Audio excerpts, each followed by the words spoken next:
Hello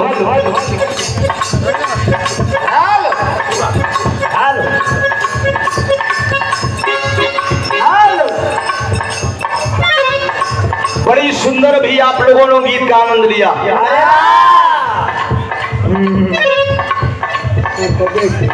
हमारा बुलेटवा पे कहियो बैठ के सटबे की ना। अरे वाह, बोल बोल रे पतरका, बोल बोल रे पतरका, पटबे की ना, हमरा से पटबे की ना। कवि जी ये आंख जब कभी तलवार नहीं चलाती है, लेकिन बातों बातों में जाने क्या हुआ, मेरे नयन तेरे नयन। जवानी हर बसर की काबिले इल्जाम होती है, जवानी हर बसर की काबिले इल्जाम होती है, निगाहें नेक भी इस उम्र में बदनाम होती है। एक मिनट, जवानी जब आवाज चपड़त किया कोई कोई कहे ना उमरिया का दोस्त बा, कह के गईले सूरदास, नजरिया के दोस्त बा। जमाने की बात है, दस्तूर है।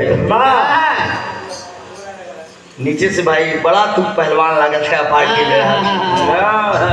खैर शेर शेर होता है ना, साला हड्डी रह जाएगा कि निकल जाए। देखा भैया ऐसा बुलेट नहीं स्टार्ट करा ना, गाड़ी नंबर बिहार की बड़ी खूबसूरती प्रस्तुति हुई लोरिकांड से। आनंद लाभ लोग एक लोरिकांड है हो ही जाए। ठीक हो ना, सही हो।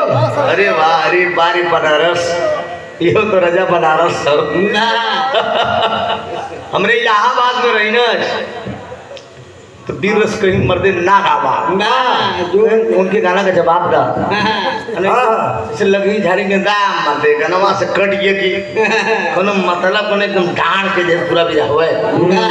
अभी हाल में 11 तारीख को हमारा आदरणीय विजयलाल जी का प्रोग्राम था प्रतापगढ़ में। दोनों को भैया रात बस सटाए एकदम रमाड़ गाए, बड़ा प्रतापगढ़ में मजा ले राजा आज भी हम धीरे से लुस्का के काम हो, का दिक्कत बताने के लिए बोल बतियाएंगे। लेकिन जहां की मिट्टी पारस है वही का नाम बनारस है। ये बनारस की धरती है, यहाँ कलाकारों को तलाशना और तराशना परखा जाता है कि कौन कलाकार कैसा है। धुन दर्ज के आनंद आप लोग ले वाह वाह वाह वाह, नए जमाने के हिसाब से, और रवीना का हल्का से जो ठुमका भी आप लोग देखें जरूरी है। इस जमाने में अगर कलाकार देखिए, कलाकार को नाचना चाहिए, चाहे खास तौर से लेडीजों को नाचने से क्या होती है, ये जो बॉडी होती है ये करती है, समझ रही है, ढील होती है। योगा की जरूरत नहीं पड़ेगी, बाबा रामदेव बताते हैं कि इधर उधर थोड़ा करना चाहिए, तो कलाकार को ऐसा योगा हो जाता है थोड़ा से, तो बहुत अच्छा, बड़ा खूबसूरत लगा। ऐसा लग रहा है बेटा कौनो दुल्हन कमरा बड़ा फेंकू मिल गया, कहा 10,000 राम दयाल का दे दिन, 20,000 प्रभु दयाल का दे दिन। आज तक अब हम मगई न गए, कितना तो सरवाई से गोदाम में धुरात बा।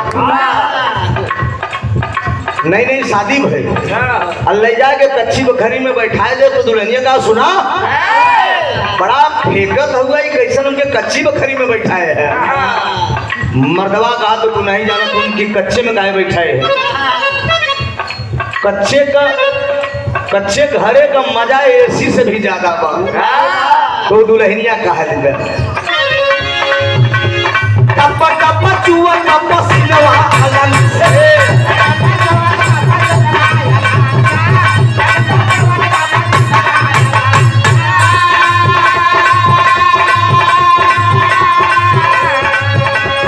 टप टप चुआ टप सिलवा अलग से, मन करे राम करे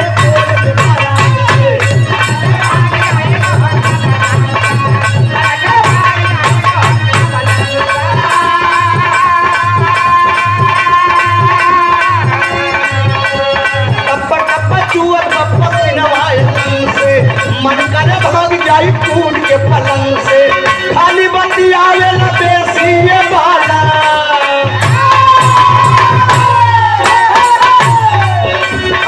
खाली बंदी आवे न बेसी ये बाला लगाई नहीं पौले बेसी ये बाला लगाई नहीं पौले बेसी ये बाला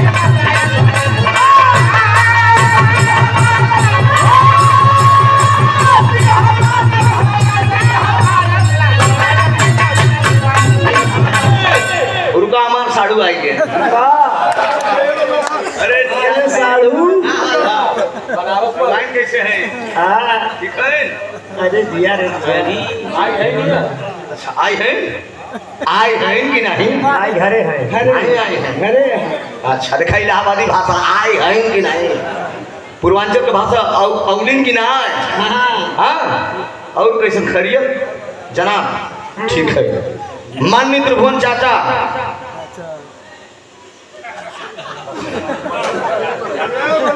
ठीक है भैया जो भी बातें लिखी है पढ़ दे ठीक है हम ना ठीक हो हम समझ गए बात बाबू बाबू बाबू इशारों को अगर समझो तो राज को राज नहीं दे दो 21 रुपया का पुरस्कार हो जा तू साड़ू भाई बैठा अरे तो जब तुम्हारा मन होई चला है सड़वाने रिश्ता जोड़ेगा तो चलेगा कोनो दिक्कत ना सन सन बहाकर पछुआ के हवा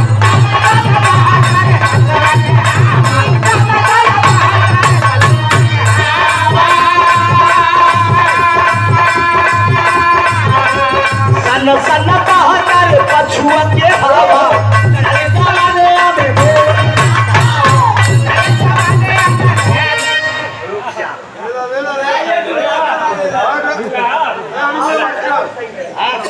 नमो का हो बाबू बनारसी यादव जी जादूगर कितना का जादूगर सब से जादू दिखावत है जादू वाली तो तू दे लो लगत हमार फिर से भी हवा करा दे बता रहा हाँ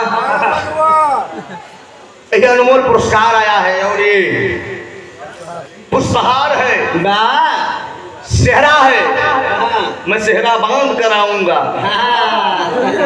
ये मेरा वादा है हाँ अरे जिंदगी में तीने ठिकाना बड़ी सुहानी होता शुरुआत करा जब इंसान इस धरती पे आता है दूसरी रात जब गोल्डन नाइट होती है तीसरी रात जब जिंदगी से विदा होता है जब दूसरी रात होता लेकिन लोग बड़ा खतरनाक इंतजार करते थे दो दिलों का मेल होता है जिंदगी की नई शुरुआत होती है देखा उ लइका जानत हो जेकर बियाह हो जेकर ना भ होई त इहो त्रिभुवननाथ के तरफ से संदेश बा पूरी रात गुजर जाती है सुहानी बात होते होते ये जान लीजिए मित्रों कई हमारे बनारसी बाबू की तरफ से एक सेहरा और ये देख ही रहे हैं आप जयमाल हो अरे मर्दे तू लोग कुछ भी कह दे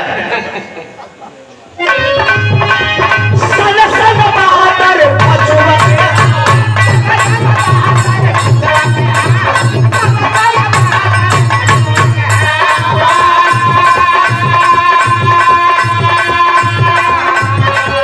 सन सन बहादुर पछुआ के हवा चढ़ी जवानिया में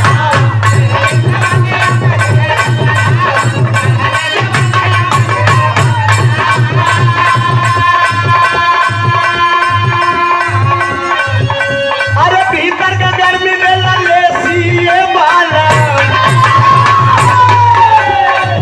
हाँ भीतर के गर्मी में ललेसी बाला लगाई नहीं पौले देसी अरे बसऊ बांसुरी बजा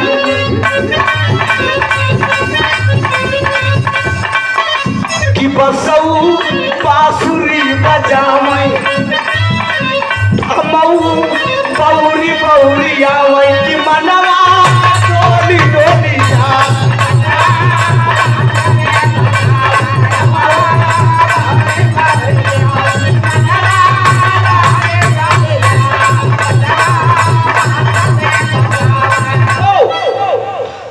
बांसुरी बजावै अमऊ बौरी बौरी आवै कि मनवा डोली डोली जाए अरे गोरी पालना बोला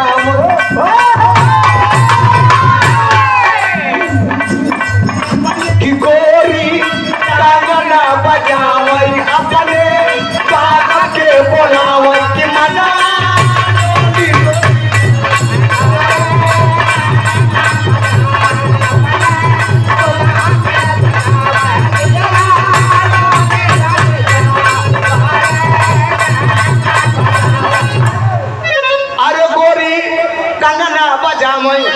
कि अपने राजा के बोलावे कि मनवा डोली डोली जाए। बुढ़ौती बड़ी खतरनाक हो तो मोर भैया जवानी में ढेर मेहरारू मिल जाए लेकिन बुढ़ाई में मेरे दोस्त जब इंसान बुढ़ा था तो बेटवा याद आवत है न पतो क्यों याद आवत है न बेटवा याद आवत है न पतो आवत है न बिटिया याद आवत अरे वाह तो धन दौलत याद आवत है दादा एक गाना याद के आवत की गोरी कंगना बजावई अरे अपने राजा के बोलावई कि मनवा डोली डोली जाए। मेरे दोस्त बूढ़ा कहूँ गई यहाँ सिमारे बूढ़ा कहूँ गई यहाँ सिमारे से आए तो पहले का पूछा थी जानता है करे हमरे बुढ़ौना का कुछ पूछा कि नहीं बुढ़ौना हमारो इसे तो नहीं पड़ा तो गोरी कंगना बजावई अपने राजा के जगावई कि मनवा डोली डोली जाए अरे बूढ़ा बुढ़ऊ के जगावई बुढ़ऊ के जगावई अपने हाथ से खियावई कि मनवा डोली डोली जाए बुढ़ऊ के जगावई अपने हाथ से खियावई।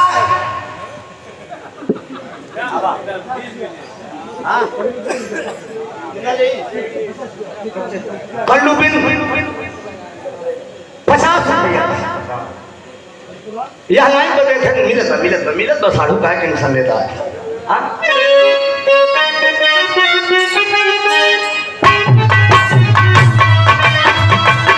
अच्छा आले का क्या ही पियावा के बिन चलवे इंजन चापा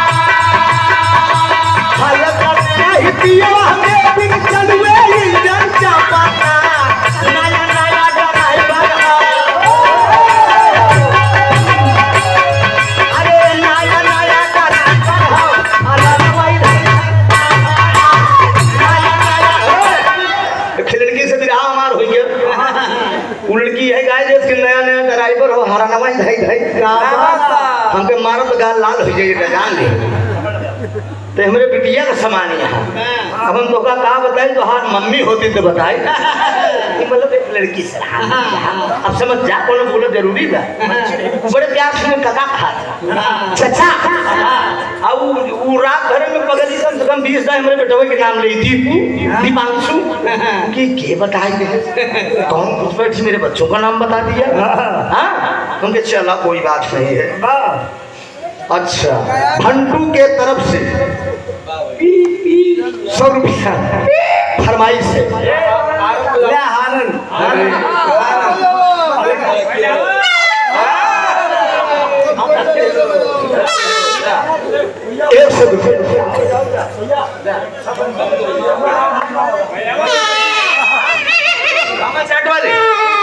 मामा चाट वाले कौन चौराहा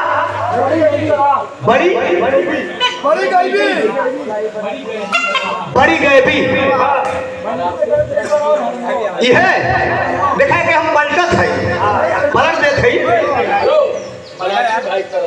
अच्छा ये बनारसी भाई की तरफ से पुरस्कार है ये लाइन पर और हारन भी दे भोपो अब मत देखना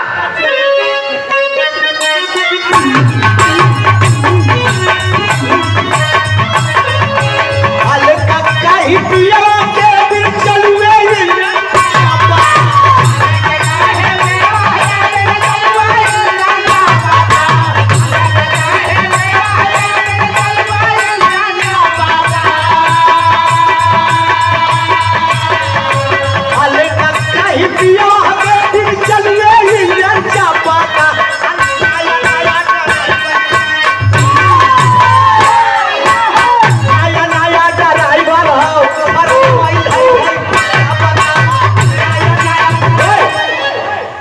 ई तो उधर का लाइन है हाँ लेकिन छोड़ा अरे अरे अरे इधर का कभी जी तो बगल हो जा अच्छा बगल हो जा मैं हमरे बिचवन तक बैठे नहीं हम के बगल हमारा रास्ता एकदम साफ है कोई दिक्कत नहीं क्लियर है लाइन हाँ एक हम पलट के गए हाल का कहीं गोरिया के बिन करूँ चलिए काहे हाल का कहीं गोरिया के बिन गवन करवट बदलत बा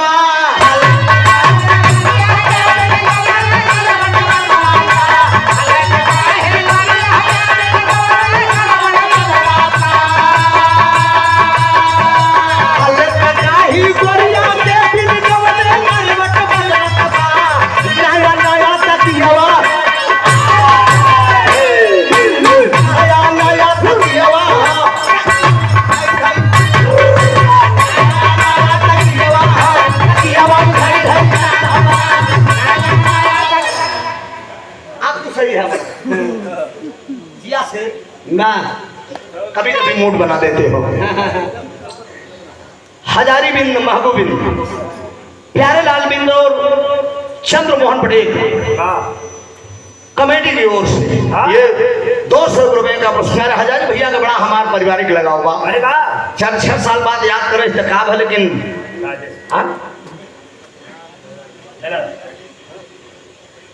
भैया का बड़ा प्यार दुलार मिलता है दोस्त पिदम्बर सोनकर मरवा के धरती से 200 रुपया का पुरस्कार कहा गली गली नचिया देखावल सरे नैनीताल गई न किनिया हमरे गाए भैया के देखे के ध्यान ना कहा पेड़ा वही में हा हा हा हा पेड़ा वही में घोड़ा बनावा ये ना हो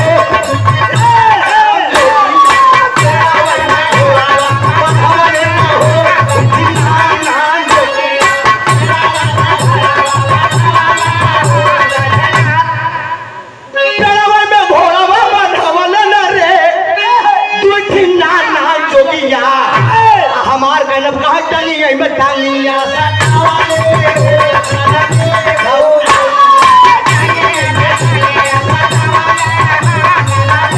कहा टंगिया में टंगिया सताई बिहिन रे ननदी भौ कहा ऊपर ऐसे माला गिरवाली रे ननदी भौ ऊपर ऐसे ऊपर ऐसे डाई के हिलाई दिहन रे ननदी भौजैया वही माल सफेद गे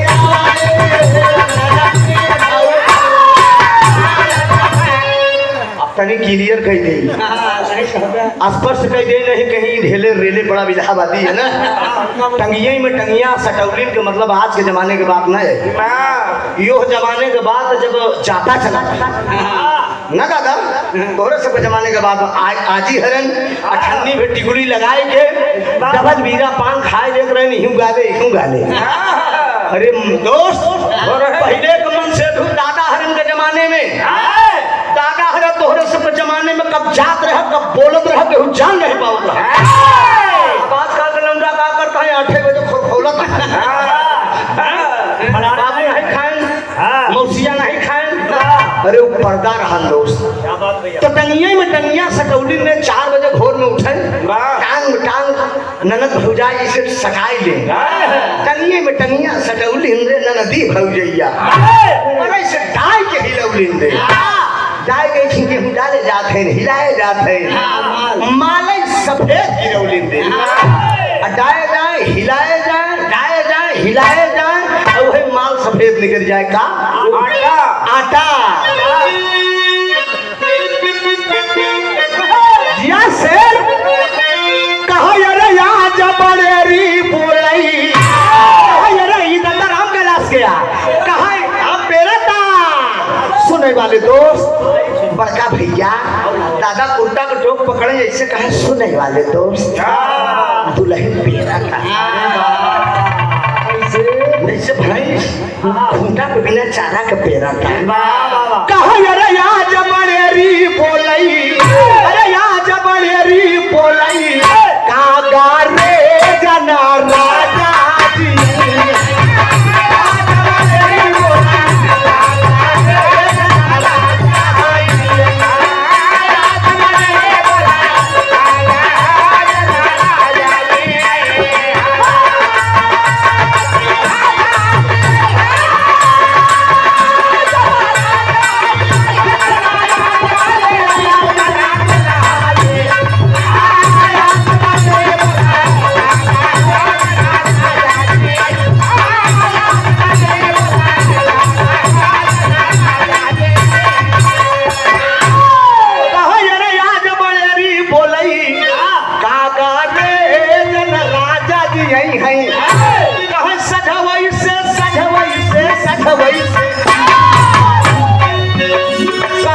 गई तोहार गोरी नजारा बड़ा निकला गई तोहार गोरी नजारा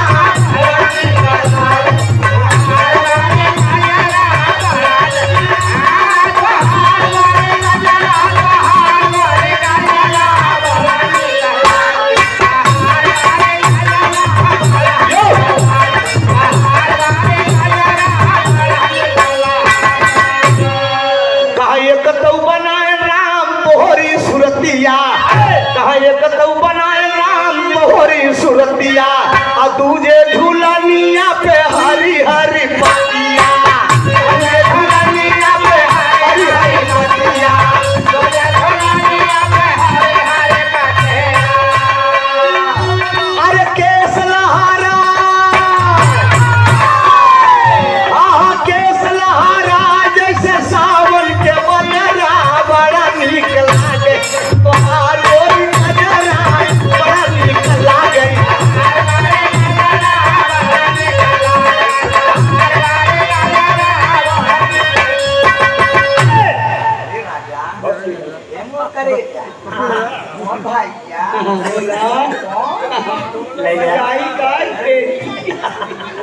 कहाँ से बोल शिवपुरवा से श्री लाल जी बिन श्रीमान की तरफ से 51 रुपया का पुरस्कार बा दाता और सुखी रखा है दादा राम के नाथ बोल रहे हैं सब भैया लोग सुखी रहे बड़का भैया लाला मेरे दोस्त लाला बाबूजी मंदिर जब जाबे तब दर्शन होई मस्जिद जब जाबे तब दर्शन होई लेकिन मानो को मिलना तो लगबा मेरे दोस्त बहन रवीना बताई ना कि आपन लड़किया दूसरे का मेहरारू बहुत निक लागत है तो रवीना तोहका कैसे पता यार देखा तोहका कैसे पता दूसरे का मेहरारू निक लागत अरे काहे ना भैया अरे ये बतिया तो लागू हो दूसरे का मर्द अच्छा लगा अरे वाह मर्द और घोड़ा कभी बुढ़ा नहीं होते हैं कभी जी खान पीने का ठीक ठाक है मर्द भी जल्दी खियाते हैं खास तो नाटा हमारी गिना है ये नाटा जल्दी झुकते नहीं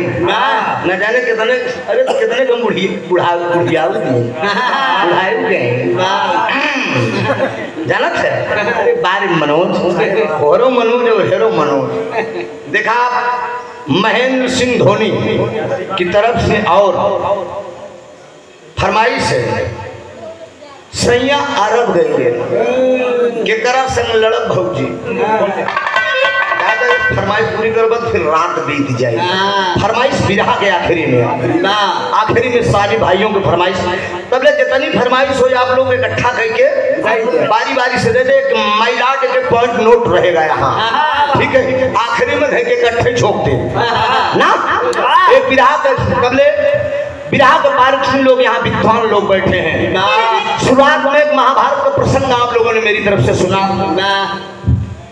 कलयुग में भगवान का आगमन आनंद कंद मुरली मनोहर मैं बड़े मंच पे प्रयास करता हूं कि एक महाभारत या रामायण और उसके बाद वीर शैलोरिकांड या क्रांतिकारी या कांड जो भी जनता की फरमाइश हो लोरिकांड का भाव अभी आप लोगों ने अगले मंच से सुना है एक लोरिकांड इधर से भी है अभी रवीना जी ने बताया कि मारकुंडी भील लोरिक पत्थर पे प्रोग्राम था बहुत भीड़ थी 4 साल पहले कवि जी आदरणीय हमारा और आदरणीय विजयलाल जी का प्रोग्राम था उसी लोरिक पत्थर पे कमलेश भाई प्रोग्राम कराए थे बहुत अपार जन समूह था बड़ी खूबसूरत महफिल थी 50,000 इनाम मिला था अरे वाह बड़ा कलाकारों के कदरदान उधर भी सम्मान भी मिलता है 12 सोनभद्र की धरती और 12 बनारस की धरती यहाँ भी है इनाम भले तनिक के बेसिक कमे मिले इसलिए कि बेचारे अपन सब साधारण मोहल्ला के लोग हैं जौन भी मिले या देखा एक दिन आई गए का देगा कुछ देगा कि पानो नहीं जावत है अब इसलिए ले अब आखिरी होता हमें लगा था कल्लू बिंद जी कितना ले ली 20 रुपया ले थे 30 रुपया बचाओ बच्चा पटेल की तरफ से अच्छा धन्यवाद बढ़ जा 10-20 अरे 10 नाई तो मर्दे बहन बोलवा यार चला आज जमाई बता कौन दे कुछ कर्जी दानो रह जा हाँ धीरू भाई अंबानी कर्जदार हैं तो त्रिभुवन भी 10 रुपए आपका कर्जदार रहे। एक बिरहा लोरीखंड से इधर से भी सुनिए, प्रयास रहेगा, ज्यादा उछरे हगुआ के जरूरत नहीं बा, कहानी स्पष्ट होगी आप लोगों के बीच में। कहानी कैसी है सोचने पे मजबूर होंगे, आशा नहीं पूर्ण विश्वास है। बिरहा में एक छोटा कलाकार हूँ, प्रयास करूंगा कि आनंद आए आप लोगों को। चलिए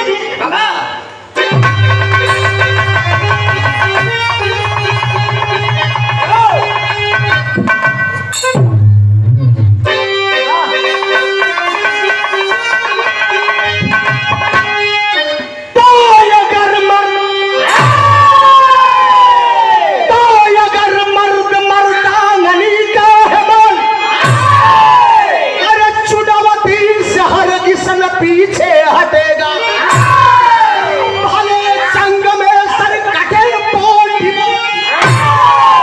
यमन पीर पाका वही नर रहेगा पिया शेर जो दूध माँ कायब न रहे अमर बीच संता पायब उसी का भले जंग में सर कटे पोटी बोटी अमल पीर पाका वही न रहेगा।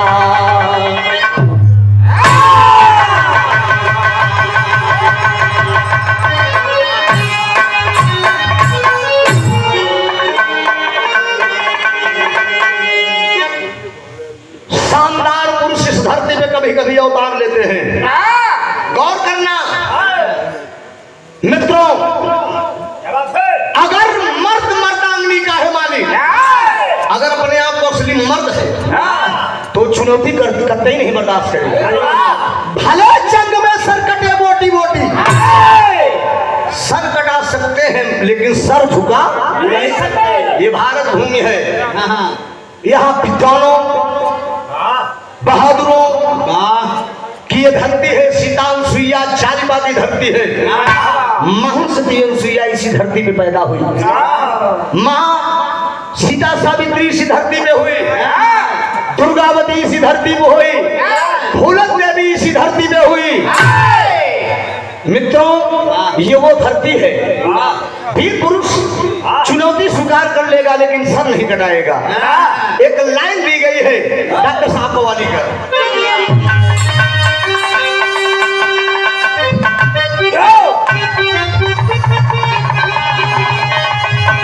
यह दर्शन में मनोज कि अरे परवाने चल रहे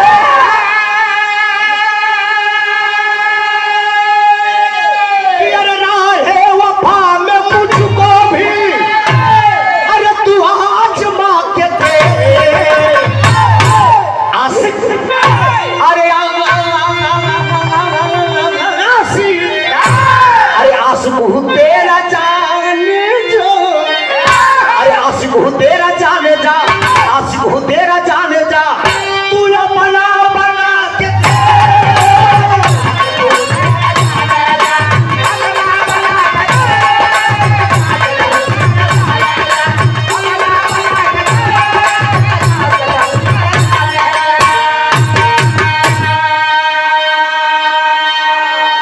लिखने वाले ने लिखा है मनोज, क्या लिखा है कि हिम्मत हो तो जंग में, हिम्मत हो तो जंग में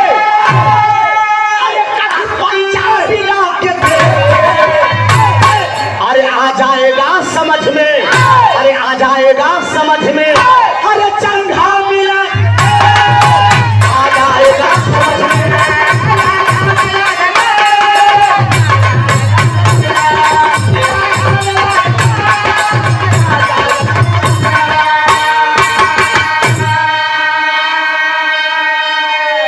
हिम्मत हो तो जंग में कभी पंजा मिला के देख, आ जाएगा समझ में कभी जंघा मिला के देख। मन हो तो पंजा मिलाओ, मन हो तो जंघा मिलाओ। यहाँ तनी जोहरी का लाइन बा, शाल लाइन जोहरी का भाव बा हमरे महिर डॉक्टर साहब। जोहरी का भाव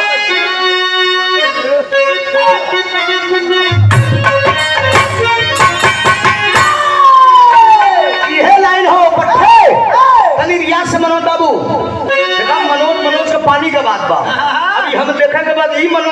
नु मनो तब ठीक है। एक तरफ बिहार का पानी है और एक तरफ उत्तर प्रदेश का पानी है। उत्तर प्रदेश का तो होगा है ना, चंदौली का। अच्छा प्रदेश का दोनों है, लेकिन जिला लेवल की बात है। शेर देखा बा पानी न जाए देखा हमारा साड़ू आ गए पानी के नाम पे। आजा जी लड़का देखिए तो कहीं ऐसा मौसिया पाले और गुलाम का हाल बा सलवाई ठीक है मस्त ठीक है। 20 रुपये लेके आया 500 रुपया का नहीं 50 रुपया का हकदार। कृपया 50 को 500 बनाकर हमारे चाचा भगवान दास जी का मान बढ़ाएं। ठीक है धन्यवाद। मान लीजिए माला पहना कर समझ एक मिनट मलवा दे मलवा दे नहीं पहना के सम्मान दे अब बिया होई ठीक जा मस्त है मस्त ठीक। ये माला उतारा जी ठीक हो जाएगा या इससे पहन गया सड़ुआई निक गई के हाँ ऐके जहाँ हम बताओ सवेरे तब उतारे कहाँ उतारे के बाद अनमोल पुरस्कार है भैया नाम हो आशीर्वाद की परीक्षा जरूर गौर करेंगे जो हरि का भाव है।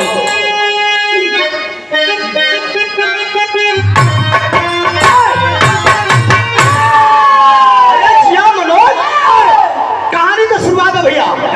अरे कैसा गौरा के अंदर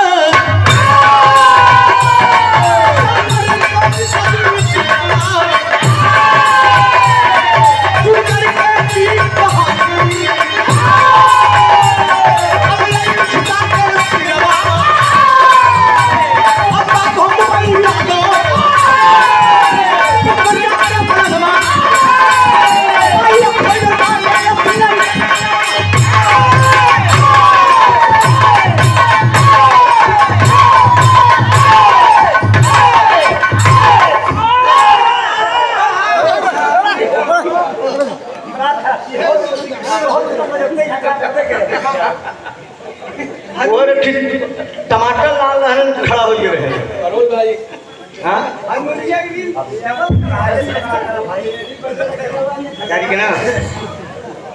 कार्यक्रम के अध्यक्ष साहब हजारी बाबू के आप चाचा जी बाबू नमो शिव चाचा की तरफ से सुंदर पुरस्कार 100 रुपए का पुरस्कार। अभी अभी मंच पे बोले बेटवा तुम पहले बार बिरहा गाया है बड़ा नीक बिरहा रहा। एक एक बात समझ में आए महाभारत के इससे नीक तू बराती में दौड़े रहा एक घंटा में सब कुछ झलक दिखाई दे रहा। मौके की बात होती है। 100 रुपए का पुरस्कार है कमल चरण में नमन।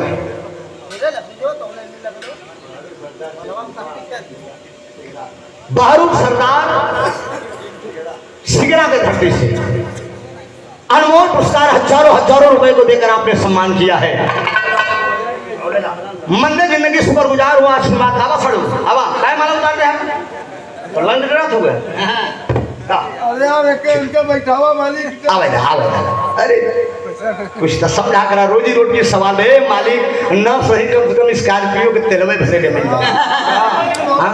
टोल टैक्स इतना लागत है उड़ाई के दुआ निकल जाए एक तरफ का 250 रुपया काट लेता दू तरफ का 500 फिर और हंडिया में पड़त है ओकरे बाद घर पड़त है तो जवन कुछ मिल जाए बेरोजगार मने ये कोनो रोजी रोटी दबाली साड़ू हमार कृपा कर दे बेचारा तो वो रोकत हुआ ऐसा काम मत करा भाई।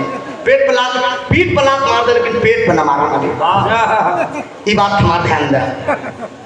अच्छा बहुत कुछ दिखावा ठीक धन्यवाद भैया। 21 रुपए का पुरस्कार है जा साड़ू मौज कर हाला एक मिनट अभी तुम जान ला कि जय बार होगा तब बात तो हिमालय हम पहनाओ गौर करेंगे गढ़गौरा के अंदर सामर लोरिक दो भाई हैं। मदारी का नाम खोइलन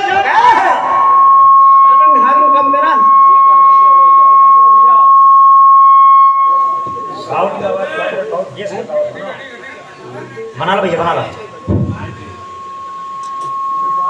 मदारी का नाम खोइलन बाप का नाम कुबई यादव। हल्का से स्वर लेवल बना और उठाइए ये हारन कम कर दीजिए सिटी बंद हो जाएगा। हारन का लेवल कम करिए डिब्बे का लेवल खोल दीजिए।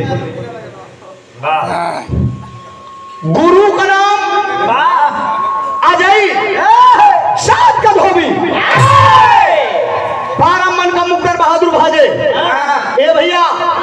अजय जवन जात का धोबी रहे नो लोरी को मठवा को गुरु अखाड़े में रियाज सिखावे पहलवानी का निगो हल निगोटा चढ़ाई के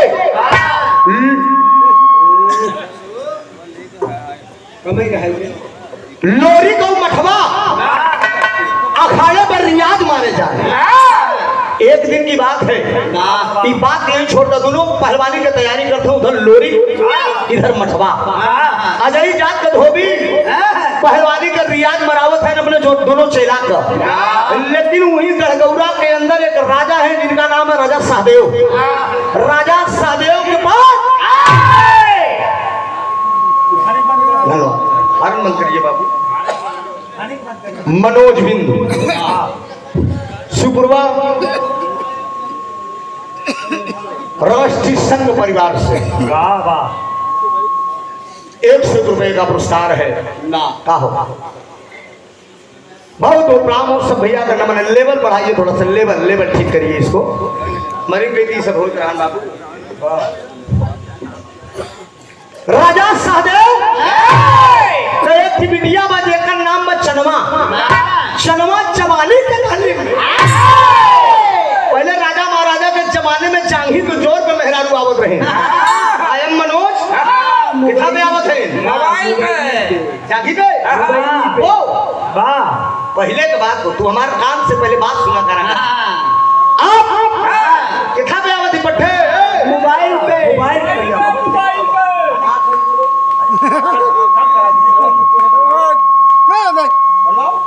स्पीकर ऊपर घूम ना लगा यार।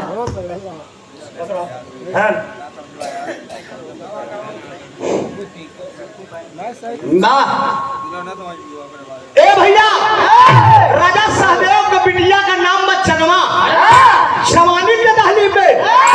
ए भैया एक दिन लोरी का गुरु भाई मठवा अखाड़ा पर रियाज मारे जा रहा है। जब मठवा रियाज मारे जा रहा है चनवा राजा सहदेव को पिटिया अपने अंगठा पर राजा स्नान करके केस धोए के केसिया के बरवा से झरत रही ऐसे लहरावत रही राजा। मठवा का निगाह पड़ गई आय हाय रे कि हमारा दिल जा हमरे दिल का परी कब फंसी ये छटक क्यों रही हो फंसोगी का ये मन में सोचे मठवा दिमाग में बैठा लिया कि एक न एक दिन इस चनवा राजा सहदेव की बिटिया को हासिल करना है। लेकिन ही बीच में बारे राजा सहदेव कैलन का अपने बिटिया की शादी कर दे रहे। शादी कहा करें कि तरस चलाएंगा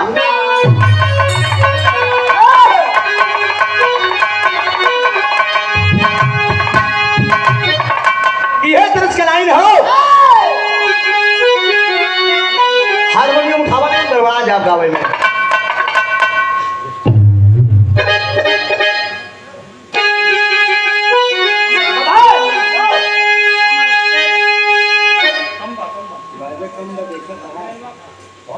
गाली वाली भी देखा दिखाई ऊपर नहीं बढ़ा हुआ है।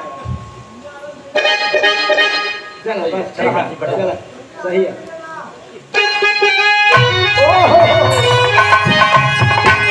यह तरह से लाइन बा स्वर्गीय राम पे गुरु ही धरती के गवैया अपने जवानी के आलम में गावत लह जाए तो शेर नहीं तो सवा शेर रजा। ये देखा इलाहाबादी पंडा यह धरकत बा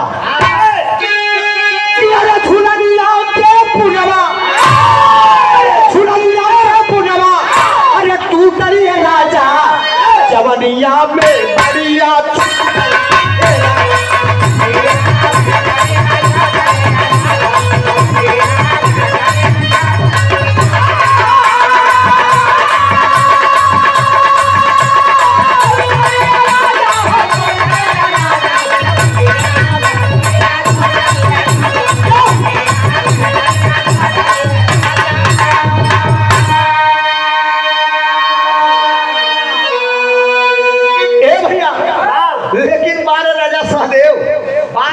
समझत चला कहानी हम गावत जाब समझत जाबे आप लोग। ओ हेलो राजा सहदेव अपने बिटिया चनवा का बियाह करथे कहाँ है दिखाई दो दोनों मकनवा में भाव मिल जाएगी। अरे गढ़गौरा से राम, अरे गढ़गौरा से राम, अरे चौरा में आईली चनैली हो मन के सलाम, हो मन के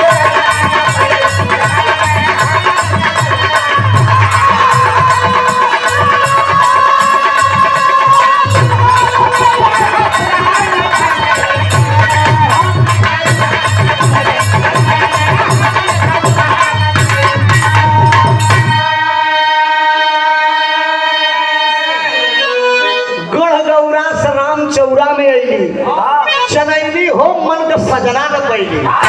चनवा के बियाह गढ़गौरा से राम चौरा में होई जा। मर्द का नाम का बा शिवहरि रहले पुरुषार्थ विहीन हो, शिवहरि रहले पुरुषार्थ विहीन हो। अरे कोरिया मेरा बात है गाले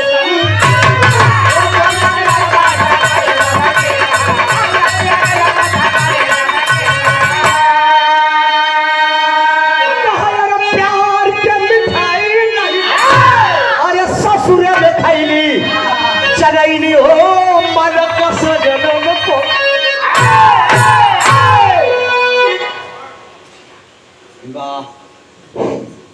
मरद का नाम शिवहरि बा। राम चौरा मगर बियाह होई जब ससुरे हंसी खुशी आए, लेकिन ओकरे मरद के अंदर ठीक कमी निकल गई। कभी भैया कमी निकल गई, ओकरे तीनों फेस में लाइन गायब रही। अरे वाह ना नेटवर्क गायब हो भैया प्रमोद के साथी लिडिया निकाल के बात करा तो सुनाई मस्त है अंतर का समझ में आई। हाँ जा तो हो तो बतला के तू क्या बा वाह भैया। पति शिवहरि भगवान के देन ओकर तीनों फेस में लाइन गाय चनमा सोचे दिया सुहाग रात का दिन पूरी रात इंतजार बेचारी करत बैठ के जो दिन तक मर्द हमारा आवत है। हमने बताया ना कि जिंदगी की सबसे सुहानी रात होती है। ये जान लीजिए कि एक जिंदगी की नई शुरुआत होती है, मीठी मीठी बातें में पूरी रात चली जाती है। चनमा देखा लेकिन शिवहरि आया, पूरी रात बीतर गई, सुबह हुआ, 2 दिन और बीत गया।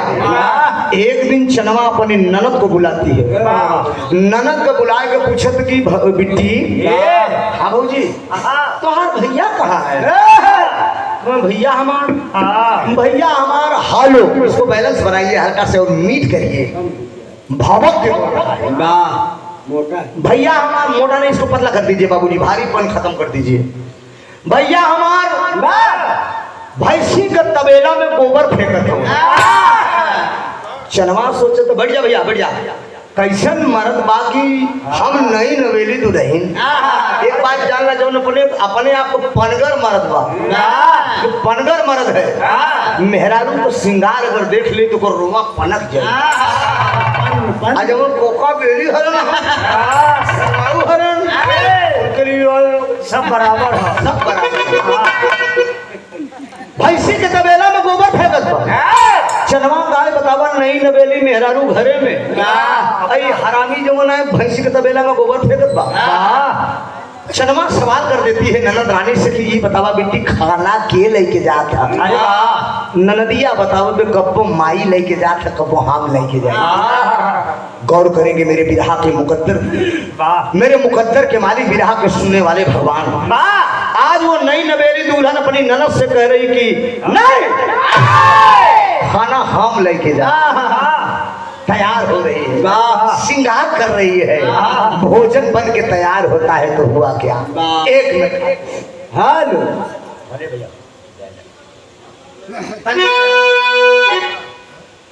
लाइन का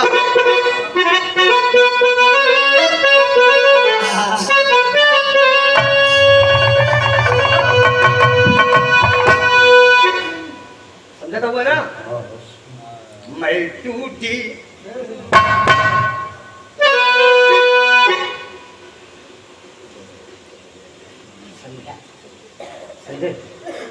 बड़ा प्यारा सम्मान दिया गया, जोरदार ताली बजाकर आप लोग सम्मान कर दीजिए। झंझन में समाज में सम्मान पाने वाले यादव कुलभूषण यादव कुल नंदन हमारे धर्म के भाई संजय यादव जी के द्वारा एक बनारसी साफा अंग वस्त्र सर में बांध के सम्मान किया और सुंदर पुष्पहार से ये सादर 500 रुपए से सम्मान किया। ताली बजाकर भाई का हौसला बुलंद।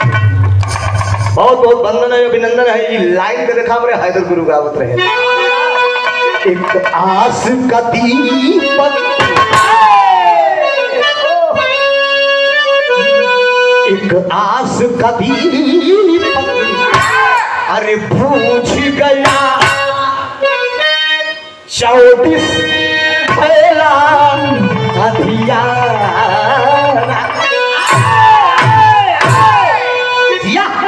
बड़ी मेहनत केला तू मनोज, इनाम दे के काम करत होगा। लेकिन बाबूजी नई नवेली दे दुल्हन लेकर भोजन श्रृंगार पटार करके वो पहुंच गई। कहाँ पहुंची? जहां पर उसका पति शिवहरी भैंसी के तबेला में गोबर फेंक इशारा करती है।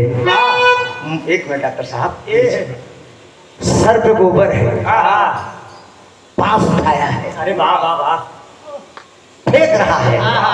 नई नवेली दुल्हन श्रृंगार करके खड़ी है, इशारा कर रही। ए जी एक आस लिए वा, एक आस लिए वा बोल पड़े मेरी बात सुनो।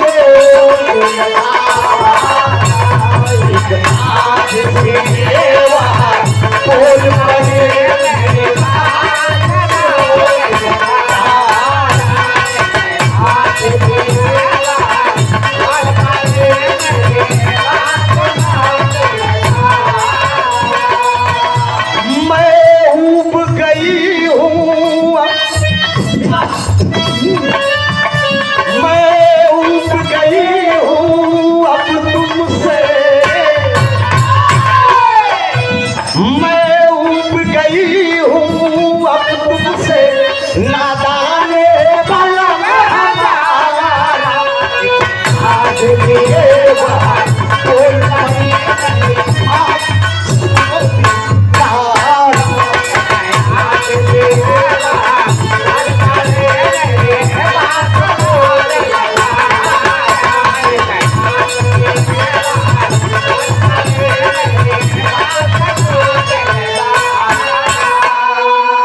तबेला में गोबर फेंके तो गोबर फेंक के लई के तसला खड़ा होकर निगाह उठा के देखा तो किया हाय रे ये तो हमार रानी है, अरे वाह हमार करेजा है।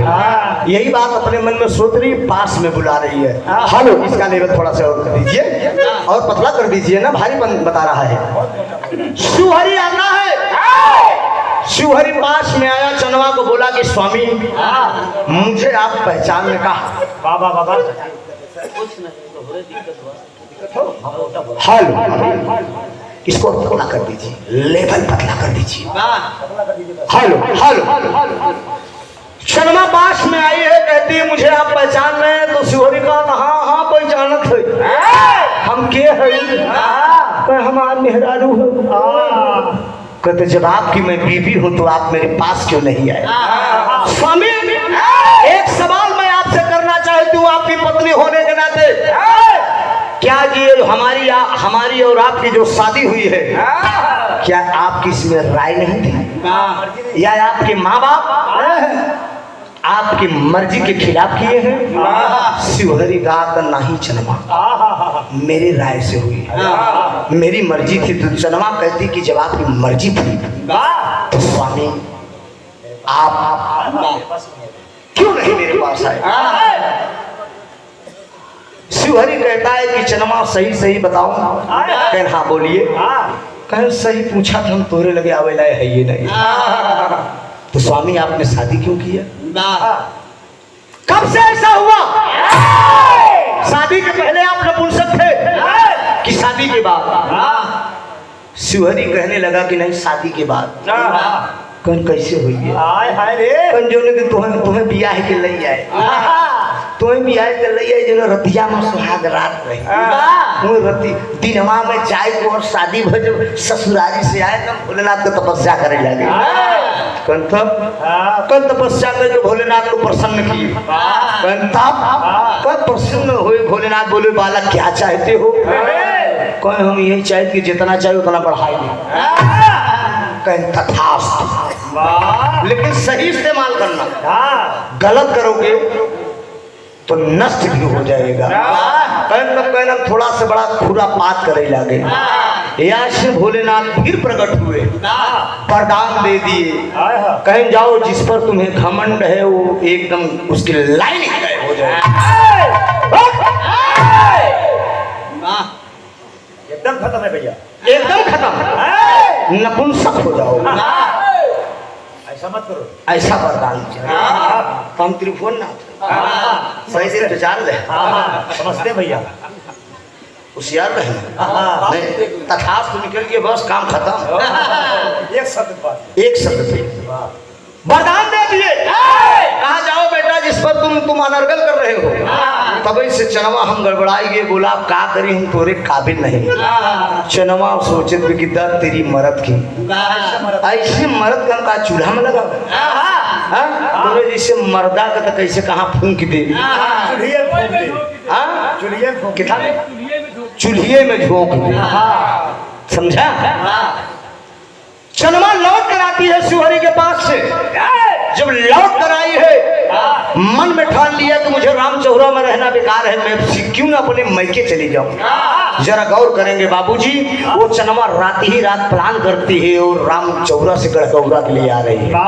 अब भोरहे के बाद भैया हो, भोरहे के बाद में जब सुबेर होत अजोर होत पार्टी चनमा गढ़गौरा में पहुंचे वाली बा। और वह जो लोरी के गुरु भाई मठवा जात के चमार वो खड़वा पर रियाज मारे जाता। मन का मीत, मन का परी के जब देखे एक बात जान लीजिए, अगर हुस्न और इक्स, हुस्न और इक्स, इक्स किसे कहते हैं जान रहे हो? इस लड़कों को कहते हैं, हुस्न लड़कियों को कहते हैं। हुस्न और इक्स का तालमेल होना चाहिए। अगर इक्स चाह रहा है, हुस्न नहीं चाह रही है, तो कोई दाल करने वाला नहीं है। अगर हुस्न चाह ले तो इक्स अपने आप हावी हो जाएगा, ये जान लीजिए। मठवा चाह रहा है चनवा को, लेकिन चनवा नहीं चाह रही है। मठवा रियाज मारे जात रहा, चनवा चली जात रही। जब देखे तो करता क्या है, खिलाई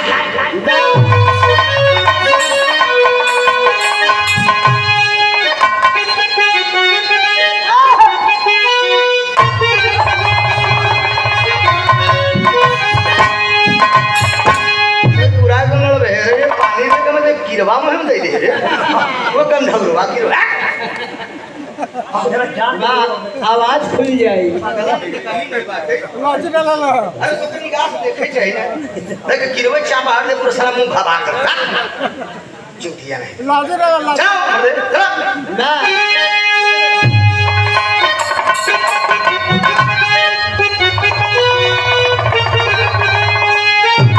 ये राजा कितने पर दसिया नभावे गाना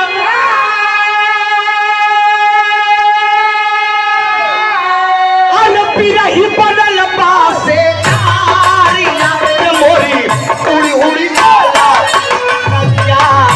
मोरी उड़ी उड़ी जाला।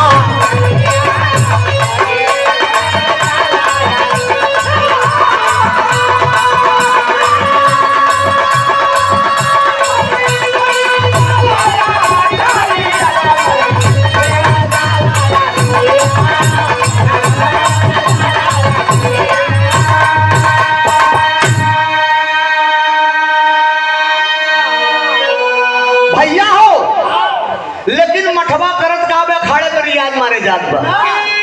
आज जनवा चली जात पे अपने राजा सहदेव को घरे अपने पिताजी के, मठवा अखाड़ा का रियाज छोड़ के वो करत का बा।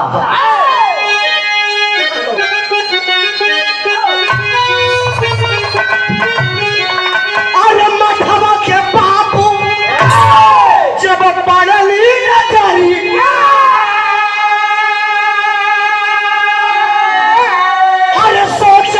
के भिखारिया रे रिया ए भिखारवा तू क्या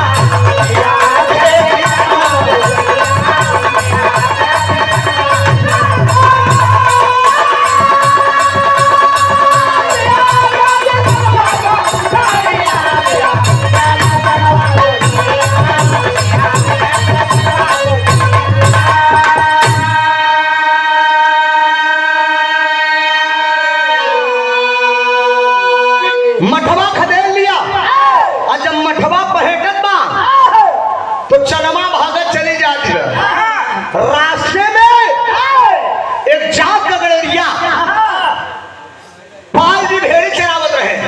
अब मठवा के तना आतंक रहन भैया, ओकरे आतंक से लोग बिरात रहे। तो रहिया में कुबई गड़ेरिया भेटैले, रहिया में कुबई गड़ेरिया भेटैले। अरे लगा लगा के तब लोग के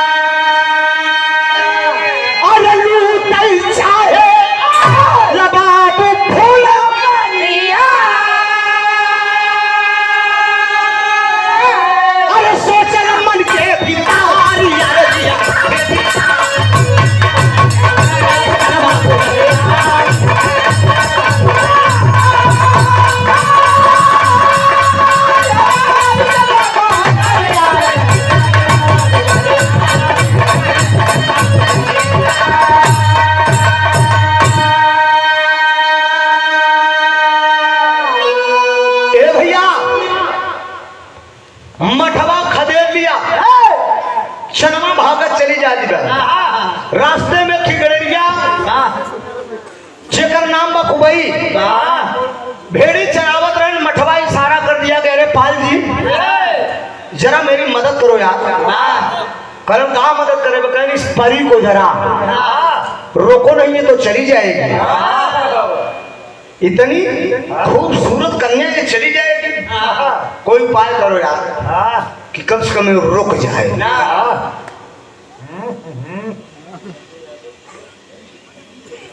अच्छा, समाज के सम्मानित इको ज्यादा है क्या? बेस कम कर दीजिए, बेस ज्यादा है। समझदार को इशारा काफी है बाबू, जिनों के बीच में इको देना बस। समाज के सम्मानित जन जन में समाज में सम्मान पाने वाले हमारे यादव कुलभूषण यादव कुलरंगन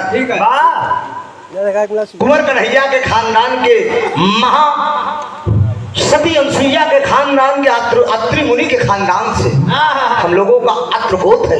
हमारे खानदान में ऐसी सती पैदा हुई कि 6 महीना रात 6 महीना दिन। भैया के संजय भैया की तरफ से इस अगर 500 रुपए का पुरस्कार आया है। भैया का लाइन में एक सुनाएगा, झकोरा मारे झूलनी, अरे झकोरा मारे झूलनी,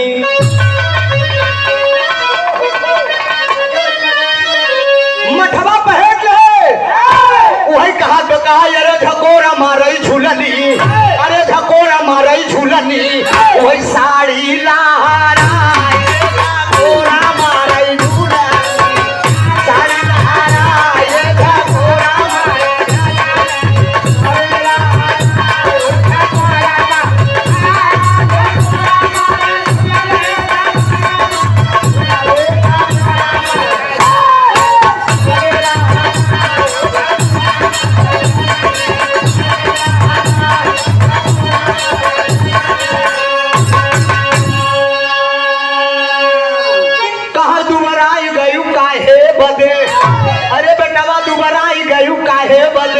वही बेटा वही बिना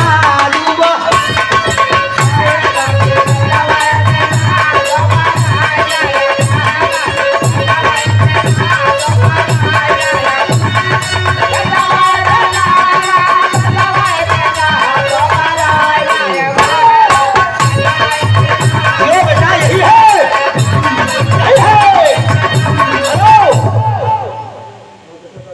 ओहर राजा साहेब दस के गईले महलिया, अब तू ही दोनों रानी धैलू बनवा कई ए भैया संजय भी गंगा चैनल पर जब हम गए विजयलाल जी जब थे और ओम प्रकाश जी निरहू भैया रहे, बतासा चाचा, अमरपाली हीरोइन, हमारे कल्लू भैया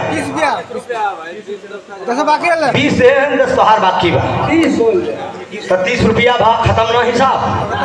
भैया कपड़ा आशीर्वाद की परीक्षा तो एक लाइन हम चैनल बताए रहे। अरे चला हो मोरे बीरना, टेलीविजन पे आप लोग देखे होंगे 2017 में, कहा चला हो मोरे बीरना, कचौड़ी बोला वही चला हो मोरे बीरना, बोला वही चला हो मोरे बीरना।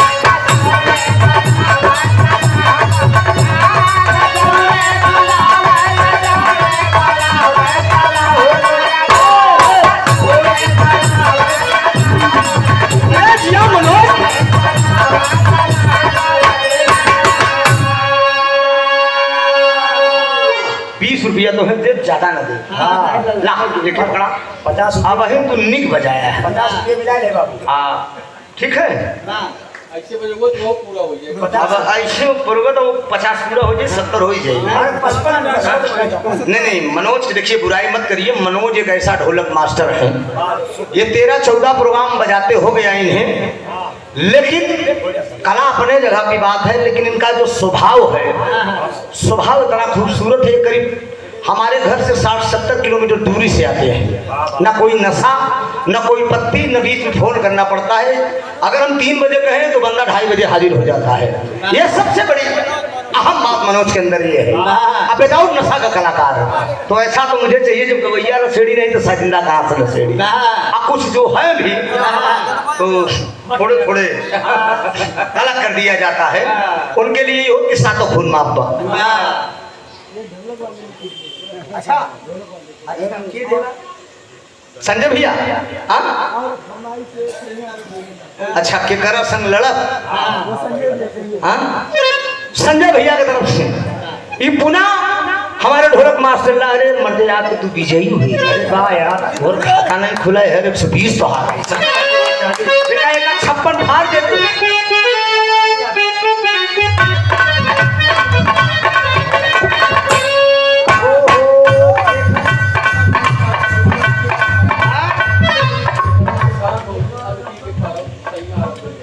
यार गाना हमें पूरा नहीं मालूम, हमारे दिमाग से उतर गया। देखा ये गावल तो हम पकड़ ले गए।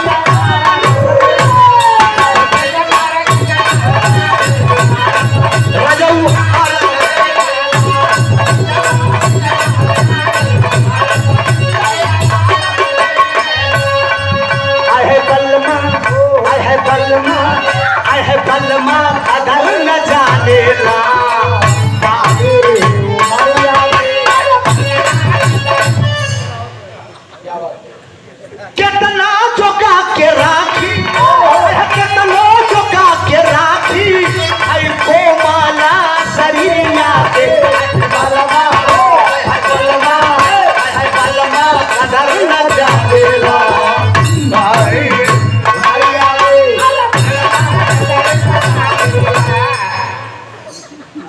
ए भैया गाना से ध्यान आप लोगों को हटे ना, कहाँ थे, कहाँ पे थे, कहानी कहाँ थी हमारी, कोई बड़ा बिरहा के चक्री अरब के चक्कर में सारी कहानी लोग भूल गए हैं।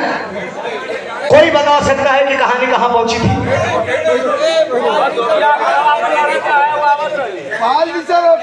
अच्छा पाल जी की इशारा कर दिया मठवा। अरे लगा ये चिड़ै चली जा रही है, कहा दुल्हन कमजोर, कहा दुल्हन के भाई काहे करार मत, दुल्हन के भाई काहे करार मत। श्याम बहार मिठाई वाले पाल जी, हाँ श्याम बहार, श्याम बहार मिठाई वाले शिगरा के धरती से पाल जी की तरफ से जो लक्का लगा किराए रहे, चिड़ै को रोके रहे, कहा जिन 200 रुपया का पुरस्कार, जिंदगी भर एहसान न भूलब, सुना बचन मोर सा, अरे हम ही बनब तोरी पहिली का, सरऊ खास बातार हार पहिली।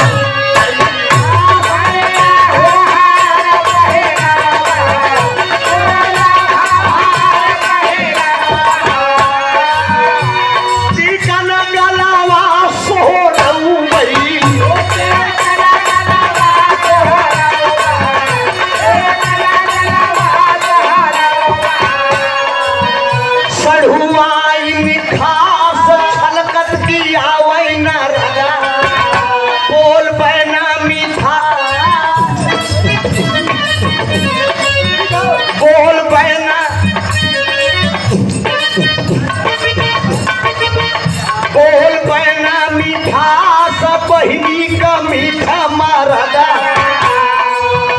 लहलावा पर छाय लहलावा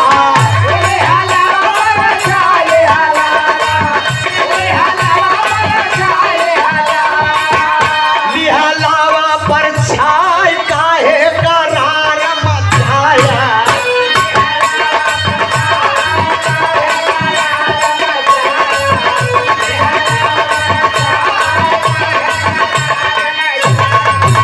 अरे बाप रे बाप पालजू रोक लिए जब पालजू रोक लिए तो मठवा पहुंचा चनमा के पास चनवा से कहा तू काहे मेरे भागत हो काहे हम कहाँ भागत रहे हम तो ये अजमावत रहे तू हमका कितना चाहत है काहे अबे तुमको अंदाजा नहीं लगा कि मैं कितना चाहता हूँ कल नहीं अब जान गए कि तू खाली हमरे मतलब जिस्म ही बरे नहीं उनके दिल से माना था कहे तब करे के बाद का चला फिर बोहनी के बाहर खटखट कैसा कहा सुना बे खटखटे खटखट बा कहा का करे के पड़ी कहे हम व्रत भूखी है तब कहे पहले फल दिया बा हम व्रत तोड़ी ओकरे बाद राजा राजा जवन मन हो तमन मन का बजावा बाजा कलन तक कहनी इमली का पेड़ बा ई पे चढ़ जा इमली तोड़ दा हम फरारी कैले व्रत तोड़ दे ओकरे बाद जवन चाह कर जरा गौर करेंगे बाबूजी इमली का पेड़ था चनवा दिमाग लगा दिया राजा सहदेव के बिटिया मठवा पे चढ़ाई दे मठवा इमली के पेड़ पर चढ़ के बैरी के झाखर ले आई के पेड़े के चारों तरफ वो लड़की लगाई दे कि जब ले उतरी पहले ही झखरे मर तब ले तो हम फरार हो ले अब ठीक यही किया जब झाखर वो हर चढ़त पे हर झाखर रून दिए झाखर रून के मठवा आवाज दे कि ये चनवा ये तू क्या कर रही है का हम जमन करत है हमके करे दे ये तो सच्ची मोहब्बत राजा ये कटवा जितना तुम्हें चुकी इस हमार तोहार प्यार जागी अरे रे और चढ़ के तब ले लड़की फरार राजा सहदेव के घर पे आती है अपने पिता से सारी बात बताती है राजा सहदेव से बताई राजा सहदेव समझ गए कि अरे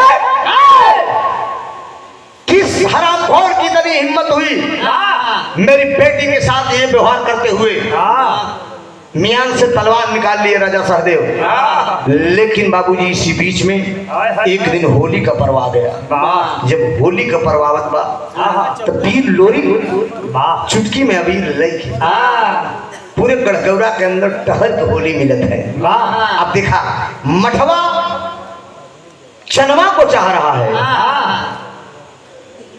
लेकिन चनवा लोरी को चाह रही है प्यार उल्टा है चनवा लोरी को चाह रही है अंटा पे रंग घोर के चनवा खड़ी में आज हमारे मन का मीत अगर नहीं तो आज रंग से एकदम तारा बोर कह दे बारे पीन लोरी लई के अभी जब मिले बदे चरत हैं तो हमारे बिरहा के आखिरी तरह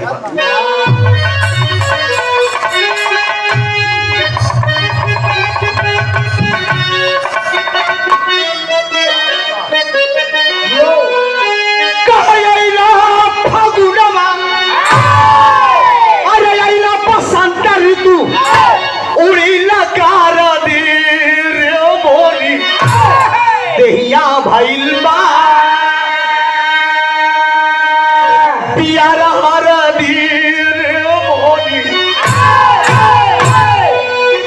ए भैया लेकिन भी लोरी करत का हमें लाल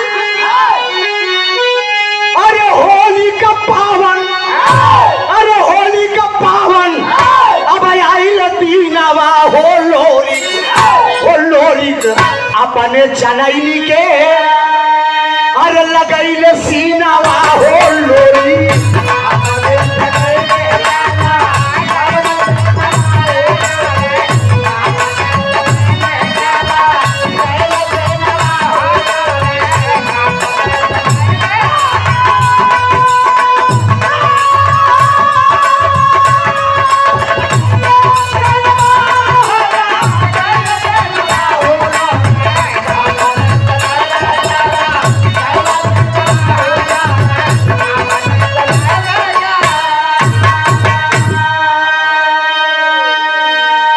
धीरे धीरे प्रेम के अब बढ़ल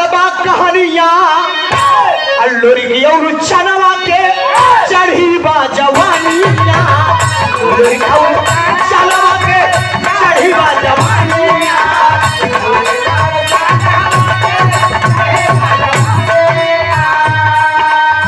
सोचता पे बाबू सुनला सोचता पे बाबू सुनला अपने मानवा हो लोरी अपने गेला चाहिए सिनवा हो लोरी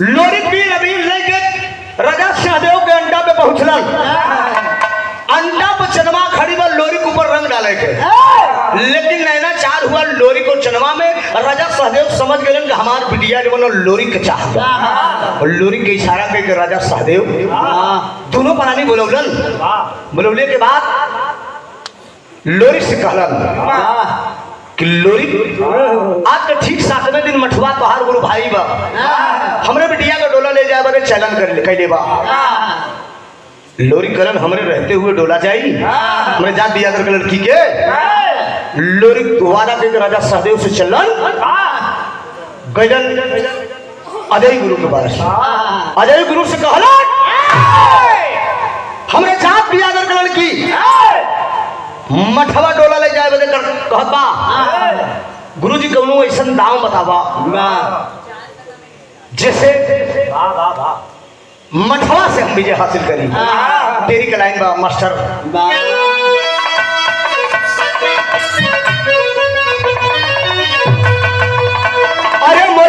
अरे मोरे राम सागर से सरिता हंस के जब मिली घर से वसुधरा पे भरा प्रेम का कागर होगा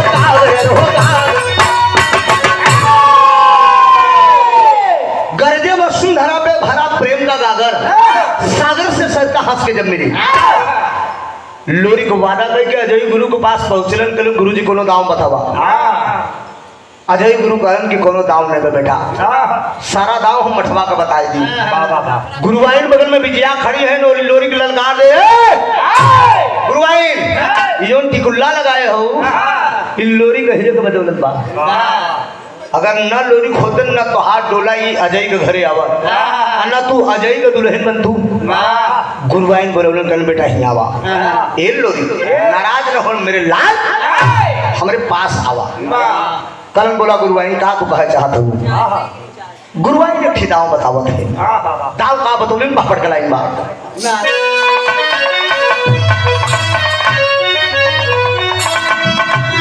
बोल पड़िल गुरुवाइन तौने छनवा खुनवा सुल गेला अरे बोल पड़िल गुरुवाइन तौने छनवा खुनवा सुल गेला अच्छा के मरिहा मठवा के छनवा खुनवा सुल गेला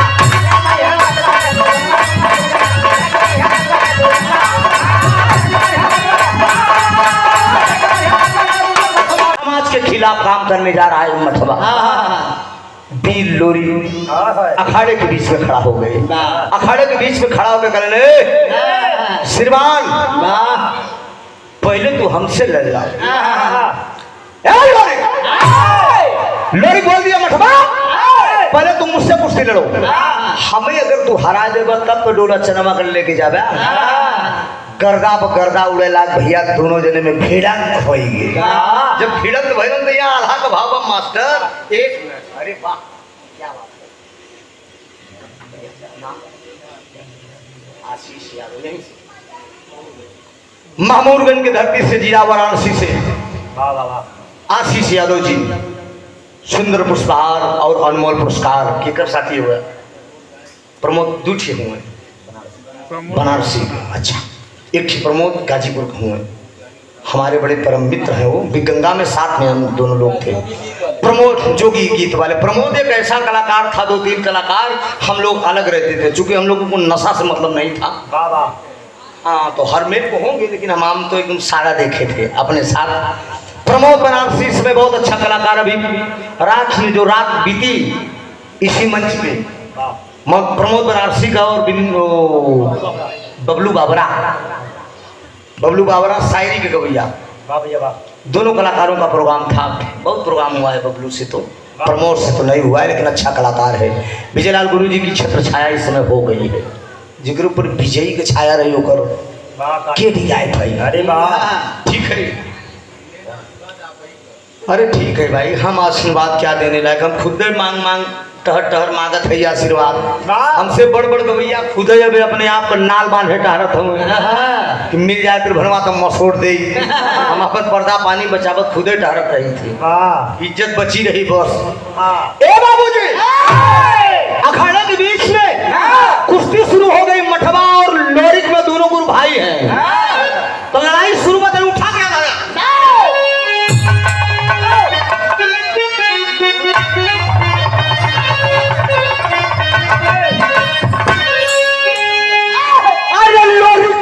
मठवा में। अरे होला जब लड़ैया, अरे धरती का गर्दा बाबू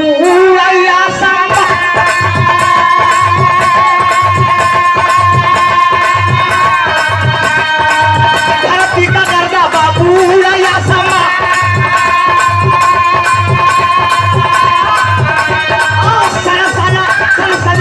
जब होला रानावा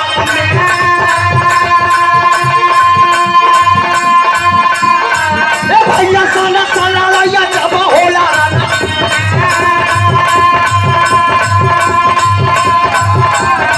तीनों वाला वाला वाया रहे टका। अरे लोरी का सवाला पकड़ा है बाबूआ, अरे लोरी का सवाला पकड़ा है बाबू। अरे मठवा के लिए रे खाने में लगा तले कैसा दाव वो लोरी का लगा। अरे तले कैसा दाव वीर लोरी, अरे कैसा दाव लोरी के खाले हो मां।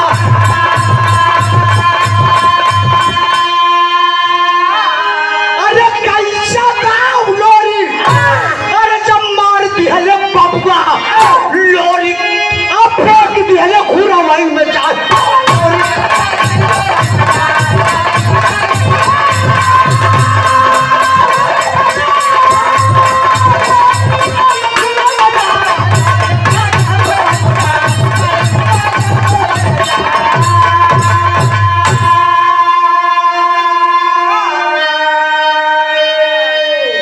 बेटा बिरहा जब अपने पानी पे चढ़ा था तो गवैया का मतलब हो कि सार चाहे जान रहा जाए, समझे था यही पानी जिंदगानी के चक्कर में शरीर में गए भाई समझ लो। इसी बनारस के धरती पे फिर तुम बढ़े चलो। बबलू बाबरा से ही गाना था तेलियाबाग में, दंड बैठक मारत रहना कौन से 2 गुना दंड बैठक मार दी, समझा। बड़ा प्यारा सम्मान हमारे जंजन में समाज में सम्मान पाने वाले यादव कुलभूषण यादव कुलनंदन यादव शिरोमणि नंद बाबा के खानदान के, वसुदेव के खानदान के, ये हमारा गोत्र है। 7 खंड 9 द्वीप में सबसे बड़ा अहीर, बार बार ब्रह्मा कहे हम न भय। ब्रह्मा जी ललायत हो गए, काहे बरे वो कन्हैया का जो मेहरुओं के साथ रास रचाए। तो ना ऐसे यादव खानदान में मऊ पैदा हुई तो हम रास रचाई, ये माने में तो ही आगे है, समझा। किथा में आगे है, के आगे बताए नरेश, बता जो पट्टी बताओ बताओ बताओ बताओ। पासी का हड्डी ठकुरे करेजा अहिरे के छिनरई ने कहीं न जाई। सही बात, पासी का कहा पैसा का पासी करेजा दिखाई, पासी है पासी का हड्डी और ठकुरे का करेजा। छत्री अपने पाए दिखाए कि ठाकुर साहब हैं, इनके आगे अगर योदी मोदी की बुराई करे तो फिर झगड़ों कोई नहीं गड़ी जाता है। कहा अरे यार तू लोग यही पाया हमारी पार्टी के, तो पासी का हड्डी ठकुरे का करेजा अहिरे का छिनरई।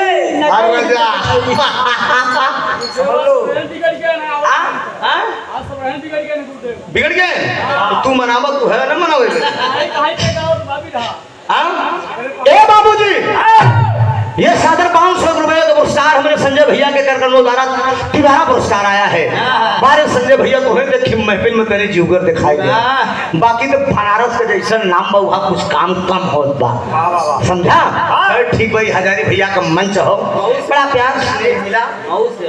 मऊ जिला से आप आए हैं, बहुत बहुत वंदन अभिनंदन है, क्या बात है, स्वागत है आपका, आप आए हैं। मऊ जिला का बाबू 29 नवंबर कहीं आजमगढ़ में भी रहा, मऊ को नदी के पड़ी ना, आजमगढ़ में भी रहा। नंबर लेकर हमारे लोग फोन करो सुरेंद्र यादव जी से बढ़िया वाले से, तो वही नदी में विराट सुने के आपको मिल जाएगी। गौर करेंगे मठवा चनवा का डोला ले बजे राजा साधव को घर चल दिया, जब डोला ले बजे चल दिया लोरी भी ललकार के खड़ा हो गया, मार दिया जाए कि छोड़ दिया जाए, मार दिया जाए कि छोड़ दिया जाए, बोल तेरे साथ क्या सलूट किया जाए, बोल तेरे साथ क्या व्यवहार किया जाए। लड़ाई शुरू हो गई भैया, 60 बीरा का पान मोहे में दाबे बा, ओकरे बाद बदन में कड़ू का तेल बिजया गुरुवाइन के बताए को लोरी चपोड़े हो, जब दोनों जने में लड़न भिड़न तो होई, पकड़ी का पकड़ा शुरू बा। ए भैया लोरी खिसियाए जब मठवा का पकड़ना, जब मठवा पकड़े तो बदन में कड़ू का तेल सट से सटक जाए राजा, लोरी को लई जाए कहीं पीछा सवा पे जो पनमा का 60 बीड़ा का जो पान रहा ओकर बढ़िया पीछे मुंह में बनाए के मारने भाज से जब मरलन तो करन है तो लहजे से लड़बे, पहले देख सारे तोरे पिठासा पर घाव हो गए, एक दाई के मरौआ में आ दोबारा मार दे तो नीचे ऊपर सब लाल हो जाए। मठवा मुड़ के देखा था, बाबू जी उसी समय लोरी ठाव पा गए, नहीं मठवा बहुत बहादुर था, मठवा उठा के बगल में घूर रहन भैया, देखिए 5 गोलत ही गाँव में ना घूर था, जो भैंस गोरू को लोग फेंकते यादव और समाज के लोग गाय भैंस तो सब पालते हैं, ले जाए के बहा दे मठवा का पूरी बदन फंस गई, खाली यह तरह देखा आवाज दे रहा है, जा भाई अरे राम, गद्दारी तो बहुत बढ़ियार कैला गुरु भाई, लेकिन मरद तो भैया है, मरद की मेरी भाई पानी पियाए था। लोरी सोचत हुए कितना हो तो क्या है, मेरा गुरु भाई है, दया आएगा लोरी पानी पियावे जाते बगल में गुरुआइन विजय करने, लोरी कहाँ जात हुआ, ये बोल तो उससे ज्यादा बहादुर बा, पाई जाई दाद दई तो चकनाचूर हो जाए, अब तो उससे ज्यादा जीते ले बा। कहना गुरुआइन तब कैसे करी, कहीं बांसे के 60 पोड़े का चोगा बनवावा, बांसे के 60 पोड़े का चोगा बनवावा, वो चोगा से पानी मठवा का पियावा, तब दोपहर पौगा नहीं तो बांसे के 60 पोड़े का चोगा बनवाए, उस चोगा से पानी मठवा को भी लोरी पिया रहे हैं, तो मरते मरते जब पानी पी लिया, मरते मरते अपने समाज के लोगों से मठवा एक बात चैलेंज भरी कह के मरा, आखिरी भाव में अरे मरी गवा मठवा पूरा बसवा चबा,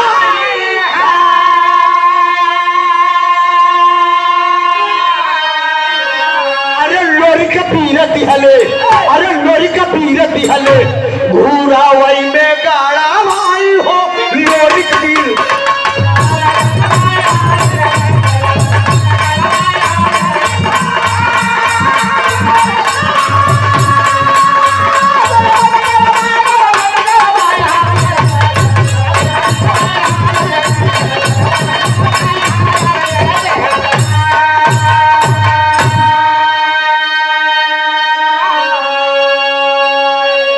मर गया मठवा पूरा बसवा चबाई हो, लोरी पीर दिहले घुरवाई में गड़वाई हो, शरीर पूरी उसकी घूर में गड़ गई। बाबूजी सर खेल दिखाई दे रहा है, मरते मरते अपने समाज के लोगों से कहा, आए मेरे समाज के लोगों, जिस तरह से यादव गद्दारी किया है, जीते जिंदगी इस पांच को, इस घूर को अगर उठाओगे तो ये समझ लेना, ये 5 ये घूर नहीं, आप अपनी मैयत सिर्फ इस्तेमाल कर रहे हैं, ये याद रखना। तब से जो चमार भाई की जानकारी व गौतम भाई की, तब ऐसे हो जाहिर बाटे बाबू सारी दुनिया अब कहना चमार घूरा सुना ये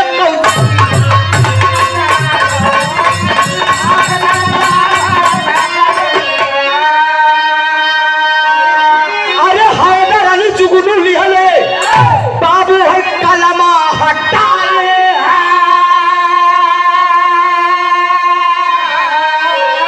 लोरी कबीर दिहले घुरवई में गड़वाई हो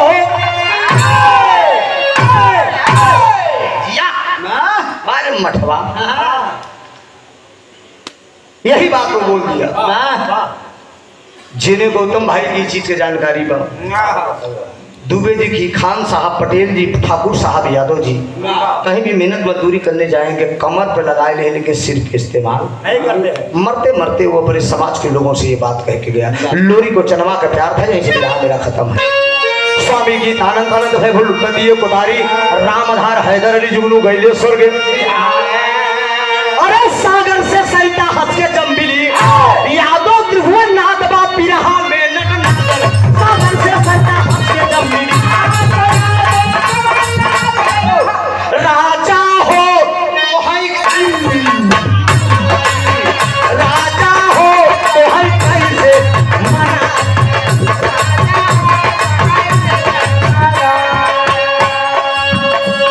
अरे रतियई में हर रतियई में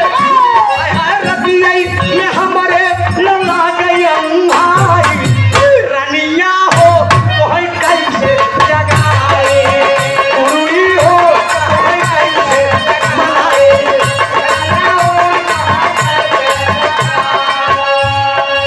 इस गीत को बहुत कलाकारों ने गाया। स्वर्गीय बाबू राम कैलाश की ये लाइन है। गाने को तो सब गा दिए लेकिन हमारे जनपद की एक गायिका है सोना सोहानी, उसके मुख से जब निकला बहुत ज्यादा वायरल हुई। अदावत के समय सभी लाइन में गावत था। प्रेमचंद भाई से हमारा गाना हो तो प्रेमचंद गायन तो उसके बाद इलाहाबाद में मैं शुरू किया। पीतल पाल पनवा जब आई गई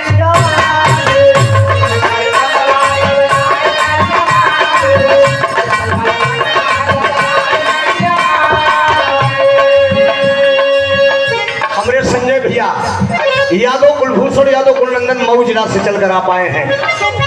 पुनः ये चौथी बार आपने 500 रुपए का आशीर्वाद दिया है। साधु वाला और अरे अरे अरे हमार सड़कों चलावत है रवि नायरो देखला आवा आवा ठीक हो मनवा का कहना मर्दे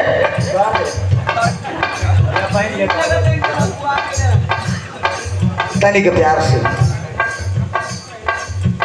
अनिल बिन सपनार गिट्टी बालू वाले बड़ी गहनी वाराणसी से हमारे साड़ू जी लेके आए हैं। भैया का प्रणाम वहां से बात की पीछे जा हला इधर अब आए होते आए से छूट चला जाओगे अच्छा नहीं लगेगा। जाओ कुछ सर सम्मान से जाने जाइए ना। एक से भैया भैया को प्रणाम बीतल बाले पानामा जब आई गई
सहारा वाली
जिला मऊ से चलकर आए हैं 5वीं बार ये सादर 500 रुपए का पुरस्कार।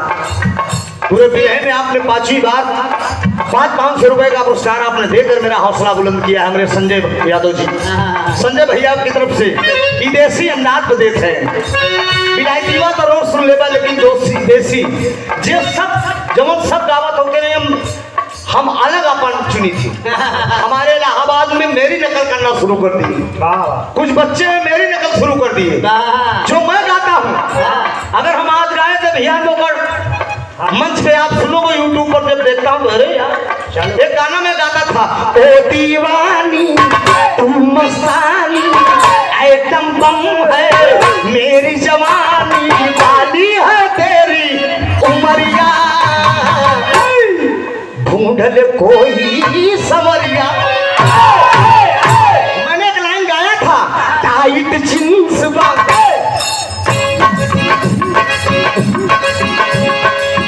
टाइट जींस रंग बचोरी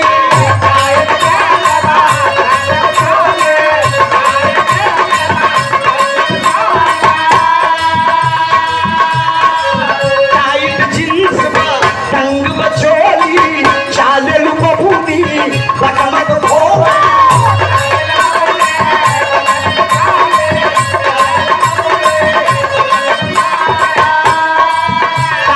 जींस रंग बचोली चाले बबूनी बटमक खोली लौगन पे डाले लुटोरा।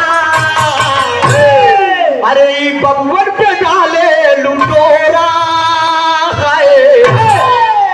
सावधानी हटी तो दुर्घटना घटी मनो। अरे लौगन पे डाले लुटोरा। आवा उठाए नहीं पोरा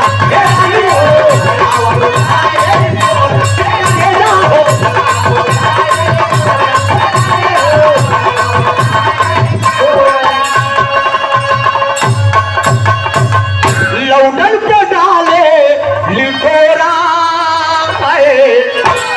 आवा उठाई ले कोरा करे जाओ आवा उठाई ले कोरा। बहुत बहुत धन्यवाद। अब सेवा आप अगली पार्टी सीखिए। धन्यवाद।